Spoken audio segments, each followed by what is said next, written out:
Hi there, Tim O'Keefe again, Spatterjuice Technologies and RealEstateGorilla.com.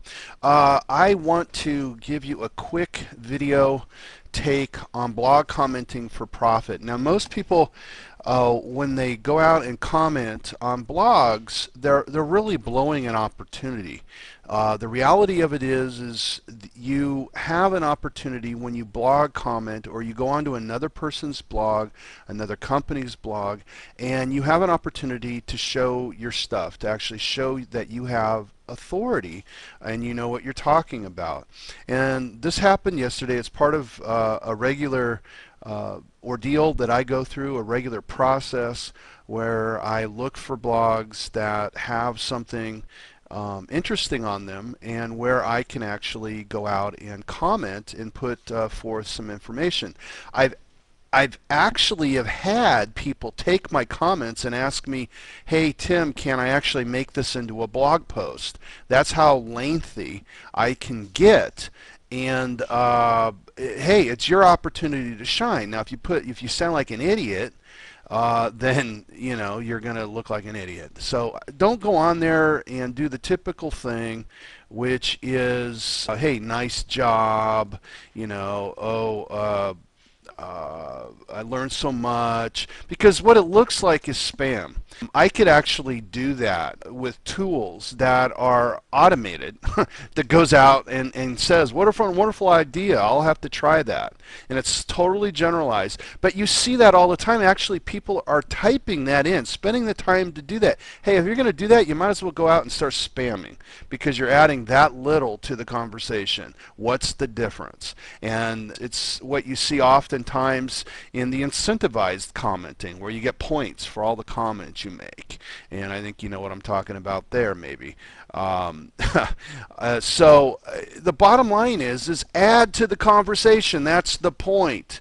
And I get blog comments on my blog all the time where it's from other companies, other SEO companies, which is what we do, one of the things we do anyway, and they're trying to get free links from our blog and try to siphon off the traffic, and I'll delete it, because 9 times out of 10 it's junk. It's as good as what you're seeing on the screen right now.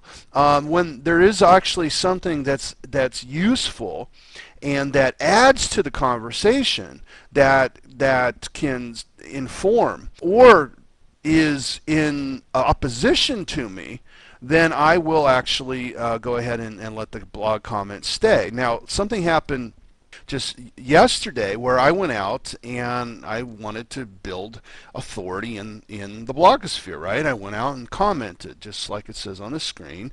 Again, if I don't have anything to say worthwhile, then I don't, because then you're going to look weak. If it's outside of your experience or expertise, quite often a mistake to go there, and in your blog or in commentary. And so I used another blogger's theme to assert my authority, which sounds very selfish, but I'm sorry. I'm online to make money, not to have sit around and sing Kumbaya. So the blogger posts the article. I disagreed with the article and wrote a specific reason why in the comment section of the post. And then I even went further on my own real estate marketing blog and created even a deeper post. Now, why that? Well, why did I go and create a whole new blog post? Because if it's worthwhile commenting on someone else's blog, then it's certainly worth writing about, because that is something, that is conversation that's going on inside of the blogosphere. So it's worth it for you to go out and actually create more information about it using your own take, your own expertise. So that's what I did. Now, I was smart enough, because I'm not a newbie. I've been around blogging before it was cool, and so I realized that when you comment and you're going to comment with real content, copy and save your comments, because something might happen that happened to my comment, which is the blogger didn't like it and he deleted it. So sometimes you might make the blogger unhappy with your dissension, which is not a bad thing to have on your blog if someone dissents with you. Polarization's good, folks. You know, you can't have a Democrat without a Republican. You can't have a conservative without a liberal. That is how we market in the world today. And if everyone's standing around your website singing Kumbaya, then there's little influence going on. Because if, in other words, if, just to use politics again, which I tend to use a lot, if you can't, if you're a Democrat and you can't point at the Republicans as that's what I don't like, then it's real hard to articulate what you do like, and vice versa is true. If you're a conservative and you're against all this heavy spending that's going on from the budgets and so forth, and you can't point to the demon of your party, which would be the president, then there's very little to latch on to.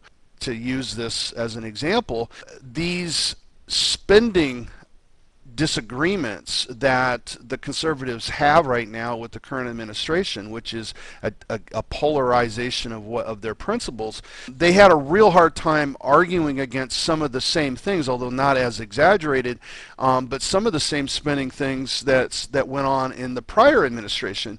And it was harder for them to demonize Bush because that's their guy, and so you can't demonize your guy. A lot of times, in order to find your voice, you need the evil twin to get your voice, and that's kind of what polarization's about. And we'll talk about that in realestategorilla.com coaching club as we get along into it. What I want you to do is sign up for the early notification list at realestategorilla.com. Go out and comment, but don't comment a bunch of crap out there on the web. Comment with real information. And like I said, a lot of times, you know, if you put out your good stuff out on the web, people will actually ask you if they can use it.